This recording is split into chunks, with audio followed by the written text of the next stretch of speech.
క్రోధీనామ సంవత్సర రాశి ఫలాలు ఏప్రిల్ 8 అమావాస్యతో శోభకృత్ నామ సంవత్సరం పూర్తవుతుంది. ఏప్రిల్ 9 మంగళవారం నుంచి క్రోధినామ సంవత్సరం ప్రారంభమవుతుంది. తెలుగు సంవత్సరాలు 60లో ఇప్పుడు శోభకృత్ నామ సంవత్సరం పూర్తవుతోంది. ఏప్రిల్ 9 నుంచి క్రోధినామ సంవత్సరం ప్రారంభమవుతుంది.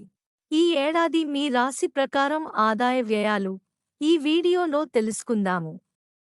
వృషభ రాశి కృత్తిక 2, 3, 4 పాదాలు, రోహిణి, మృగశిర 1, 2 పాదాలు, ఆదాయం 2, వ్యయం 8, రాజ్యపూజ్యం 7, అవమానం 3.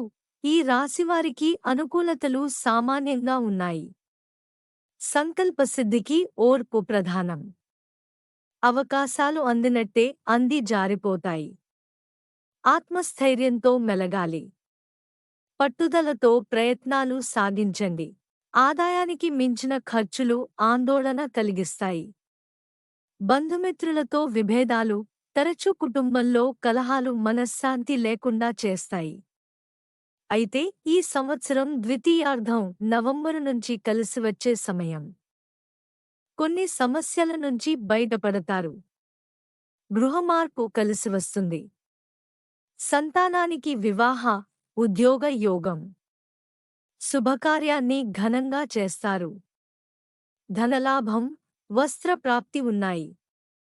పెట్టుబడులు, సంస్థల స్థాపనలపై దృష్టి సారిస్తారు.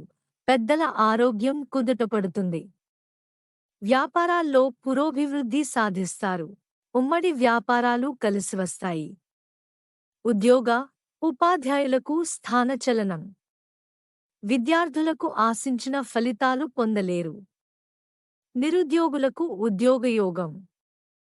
పదవులు, బాధ్యతలు స్వీకరిస్తారు. ప్రత్యర్థులతో అనుక్షణం అప్రమత్తంగా ఉండాలి. స్థిరచరాస్తుల వ్యవహారంలో ఏకాగ్రత వహించండి. సోదరుల మధ్య అవగాహన నెలకొంటుంది. ధార్మిక విషయాలపై దృష్టి సారిస్తారు. పరిచయాలు, బంధుత్వాలు బలపడతాయి. శనీశ్వరునికి తైలాభిషేకం, రాహు, కేతువుల పూజలు ఈ రాశివారికి ఆశించిన ఫలితాలిస్తాయి.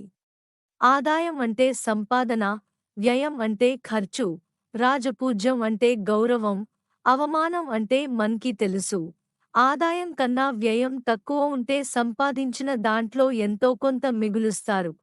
ఆదాయం కన్నా వ్యయం ఎక్కువగా ఉంటే సంపాదించిన దానికన్నా ఖర్చులు ఎక్కువ ఉంటాయి. ఆదాయం, వ్యయం రెండూ సమానంగా ఉంటే ఈ చేత్తో సంపాదించిన మొత్తం ఆ చేత్తో ఖర్చు పెట్టేస్తారు. అంటే లాభం నష్టం రెండూ ఉండవు. రాజపూజ్యం కన్నా అవమానం తక్కువ ఉంటే మిమ్మల్ని తిట్టేవారికన్నా గౌరవించేవారి సంఖ్య ఈ ఏడాది ఎక్కువ ఉంటుంది.